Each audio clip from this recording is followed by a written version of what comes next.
Bab 217 Calo muncul di saat bersejarah.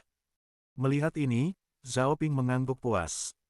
Ketika pertama kali dia mengatur sesi undian ini, dia khawatir orang-orang tidak mengerti mode undian.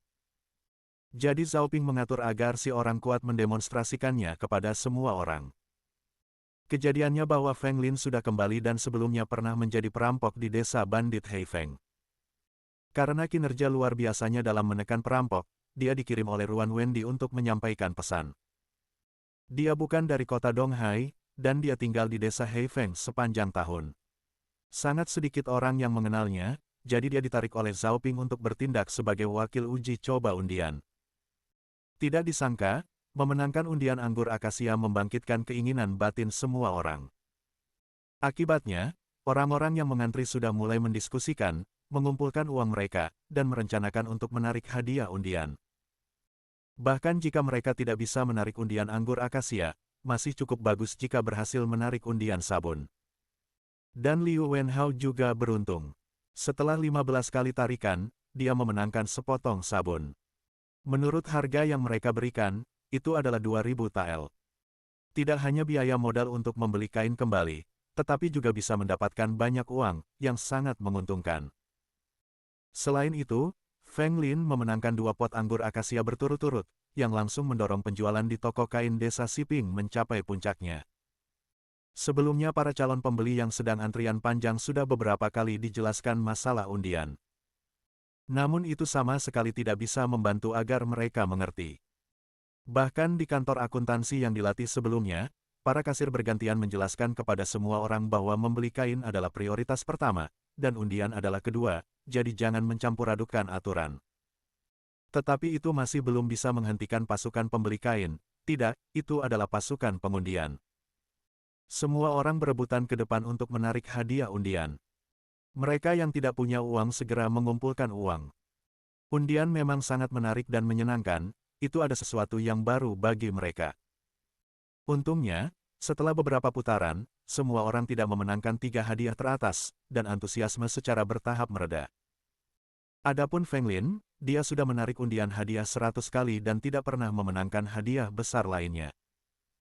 Setelah menerima tatapan Zhao Ping, dia meminta karyawan toko untuk mengantarkan kain yang sudah dibelinya ke penginapan Yipin Siang pada hari yang dipilihnya, lalu Feng Lin menarik diri dari kerumunan.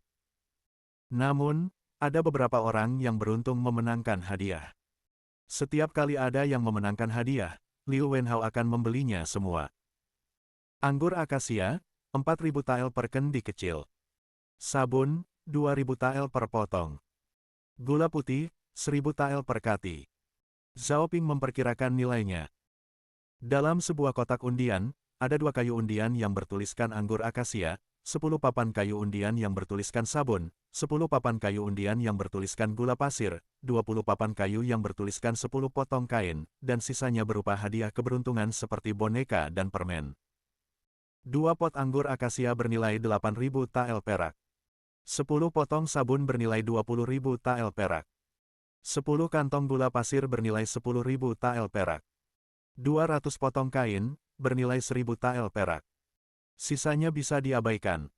Nilai hadiah sebuah kotak undian berkisar 39.000 tael. Untuk memberikan angka bulat, itu bisa dianggap 40.000 tael.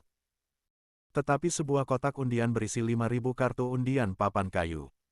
Dengan kata lain, pengundi perlu menghabiskan setidaknya 250.000 tael perak untuk mengosongkan sebuah kotak undian. Belum lagi, biaya aktual hadiah-hadiah ini sangat rendah.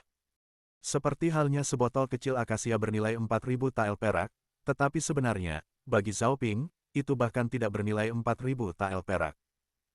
Biaya kain sesungguhnya adalah yang tertinggi, yaitu 50 tael perak. Sekarang bahwa Liu Wenhao akan mengundi selama 7 hari berturut-turut, tidak perlu lagi dia mengatur orang untuk membujuknya. Ketika Liu Wenhao mengosongkan kotak undian dan hadiah-hadiah terbatas, semua orang akan memahami kebenaran ini. Yun Chengze juga memperhatikan ini dan maju untuk menasihatinya, tetapi diusir oleh Liu Wenhao. Liu Jia, jika dia berani menghentikanku lagi, cukup patahkan kakinya dan buang dia keluar. Liu Wenhao mengomel dengan marah. Meskipun undian itu menyenangkan, tapi itu membuat orang lupa. Tetapi apakah dia ingin terus mengundi? Tidak, dia justru ingin bekerja sama dengan Zhao Ping untuk anggur akasianya. Dilihat dari reaksi orang-orang di toko kain desa Siping baru saja, kerjasama ini pasti tidak akan semudah itu untuk dicapai. Cara terbaik adalah menangkap Zhao Ping dan memaksa bertanya kepadanya tentang metode pembuatan anggur akasia. Tentu saja, Liu Wenhao berpikir juga harus waspada terhadap penolakan Zhao Ping untuk memberikan metodenya. Pada saat itu, satu-satunya pilihan adalah membunuhnya. Saat Zhao Ping mati, anggur akasia akan menjadi produk yang istimewa. Jangankan untuk harga 40.000 tael per botol, bahkan jika itu adalah 100.000 tael per botol, seseorang akan tetap ada yang mengusahakan untuk membelinya. Liu Wenhao berpikir, semakin banyak anggur akasia yang dia miliki, semakin cepat dia bisa meneliti formulanya. Dengan demikian memonopoli volume penjualan anggur akasia dapat dilakukan. Berapa banyak pejabat tinggi di ibu kota yang bodoh? Setelah partai pertama anggur akasia tiba di ibu kota, mereka mulai mengatur orang untuk mempelajarinya. Sayangnya, partai kedua anggur akasia telah kembali ke ibu kota, dan tidak ada penelitian lanjutan yang dilakukan untuk mengetahui formulanya. Pada akhirnya, penelitian pembuatan anggur akan membutuhkan waktu yang lebih lama untuk menghasilkan hasil yang sama. Ini membutuhkan percobaan konstan dan perbaikan formula. Mungkin butuh setengah tahun hingga setahun sebelum anggur akasia benar-benar bisa dikembangkan. Anggur akasia yang akan dikonsumsi tentunya hanya sebatas beberapa botol. Sekarang dia memiliki kesempatan, Liu Wenhao tidak akan menyia-nyiakannya. Mengapa tuan muda manja ini makin berulah saja? Yun Chengze tidak punya pilihan selain mundur, mencari tempat istirahat, dan menunggu Liu Wenhao. Siapa suruh membiarkan Liu Wenhao menjadi pemimpin misi ini? Pada hari pertama, Liu Wenhao menarik lebih dari 1.000 kartu kayu undian, tetapi hanya memenangkan 1 batang sabun, 1 pon gula putih, dan 30 potong kain. Sisanya adalah hadiah penghiburan. Tapi Liu Wenhao tidak patah semangat dan melanjutkan keesokan harinya. Namun, pada hari kedua, ada papan kayu di pintu toko kain di desa Siping. Tulisannya, pembelian dibatasi. Setiap orang hanya dapat membeli hingga 500 potong kain, yang hanya dapat ditarik 3 kali undian berdasarkan jumlah tarikan undian. Lagi pula, semakin banyak kain yang dibeli, akan semakin murah harganya. Toko kain dapat menjual hingga 2.000 potong kain setiap hari. Jika jumlahnya melebihi 2.000 potong kain, maka tidak akan dijual lagi. Ini adalah jumlah maksimum yang pabrik tekstil desa Sipingchun dapat diproduksi sekarang, dan tidak akan bisa memproduksi lebih banyak lagi.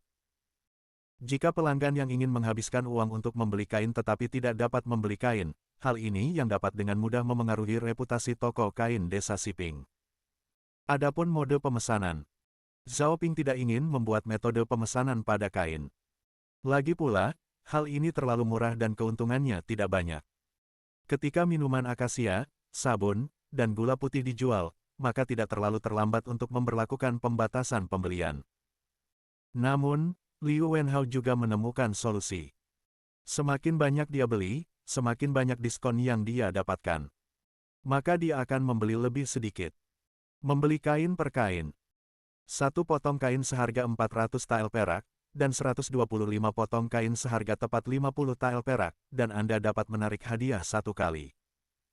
500 tael adalah tepat 4 kali 125. Dalam hal ini, dia dapat menarik 4 hadiah dalam 1 hari. 1 kesempatan lagi telah ditambahkan ke 3 kesempatan undian yang telah ditetapkan sebelumnya oleh toko kain desa Siping. Sedemikian cerdiknya dia. Bahkan Zhao Ping pun tidak mengharapkan dia bisa bermain seperti ini. Liu Wenhao tidak peduli tentang kain, hanya membidik undiannya saja. Mungkinkah orang-orang dinasti Dawei lahir dengan kecanduan judi? Lalu bagaimana jika membuat bola undian 2 warna? Dirinya pasti bisa mendapatkan banyak uang, kan? Namun, Zhao Ping dengan cepat menyerah pada ide ini. Bola undian 2 warna sepenuhnya di luar kendali seseorang dari tingkatnya. Pertama, tidak ada yang percaya padanya. Kedua, dia tidak bisa melindungi besarnya modal sebesar itu. Mudah dibunuh. Liu Wenhao tidak hanya memiliki ide ini, dia bahkan menciptakan calo. Misalnya, calo antri. Jika rombongan dan pengawal tidak dapat diatur, posisi akan dibeli dari orang biasa. Sama halnya dengan membeli kain. Dia mengatur 4 orang untuk membeli 2.000 potong kain, masing-masing membeli 500 potong kain. Dengan demikian, ada 16 undian yang didapat. Semua orang bisa melihat bahwa orang ini ada untuk menyebabkan masalah. Untungnya, dia mengatakan bahwa dia akan mengundi selama 7 hari berturut-turut dan membuat banyak orang mendapatkan sedikit uang tambahan hasil dari menjadi calo antrian, tetapi tidak ada yang merasa keberatan. Peng Yue dan Zhao Ping bahkan mengirim orang secara aktif untuk mengawal mereka.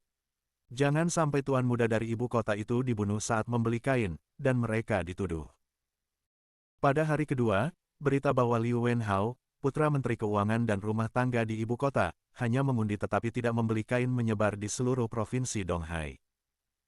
Ketika Tong Bai mendengar berita tersebut, dia terpana untuk waktu yang lama dan tidak kembali ke kesadarannya.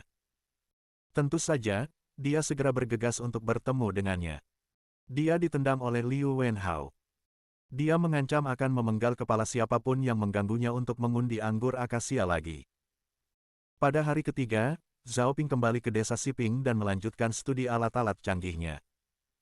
Misalnya, dalam hal obat-obatan, penisilin, narkotika, dan lain sebagainya. Lorong mekanik, juga bedil silang. Setelah penjelasan Zhao Ping, Lu Dasan dan putranya Lu Xiu membuat bedil yang lebih akurat. Sayangnya, karena keterbatasan teknis, jarak lemparan masih belum terlalu jauh. Jarak terjauhnya baru mencapai 30 meter dengan susah payah, tetapi akurasinya akan hilang banyak. Dalam hal senjata, selain Tang Dao, Zhao Ping juga mencoba versi sederhana dari bom. Masukkan kerosin ke dalam botol tanah yang disegel, kemudian disumbatkan, dan menggunakan benang katun yang direndam dalam kerosin sebagai sumbu. Setelah menyala dan melemparkannya keluar, kerosin tiba-tiba menyala dan menghasilkan tekanan besar, yang akan meledakkan pot tanah. Efeknya cukup bagus. Satu-satunya kelemahan adalah bahwa jarak lemparan manusia agak pendek, dan pelempar dapat dengan mudah terluka oleh beberapa hal yang meledak setelah pot tanah pecah. Zhao Ping masih memikirkan cara untuk memperbaiki hal itu. Selanjutnya adalah tambang batu bara. Setelah mendapatkan dokumen-dokumennya, Zhao Ping memutuskan untuk menambang. Saat ini tidak ada profesional di bidang tersebut, jadi dia hanya bisa menggunakan metode paling bodoh, semua penambangan manual, yang sangat memakan waktu. Akhirnya, ada aspek rekrutmen. Yang Mulia Kaisar memberinya talisman militer. Sebagai komandan pasukan perampok, dia bisa merekrut 5.000 tentara. Setelah berdiskusi dengan Liu Mengru, mereka juga mengadopsi metode penyaringan rekrutmen. Tentu saja, penyaringan ini memberikan prioritas kepada pasukan mantan perampok. Mereka yang berprestasi baik dalam pasukan perampok akan masuk ke biro pengawalan, dan mereka yang menonjol dalam biro pengawalan akan masuk ke pasukan elang terbang. Lagi pula, talisman pasukan perampok hanya diberikan kepada Zhao Ping oleh Kaisar hanya untuk menekan perampok. Begitu perampok dihapuskan semuanya, talisman bisa diambil kapan saja. Zhao Ping tidak ingin menghabiskan terlalu banyak waktu untuk membesarkan mereka. Fokus masih pada pengawal dan pasukan elang terbang. Pada hari kelima, Su Tianhua membawa Chen Xinghe, Mu Jianzhang, dan yang lainnya ke Provinsi Donghai. Bab 217 selesai, terima kasih.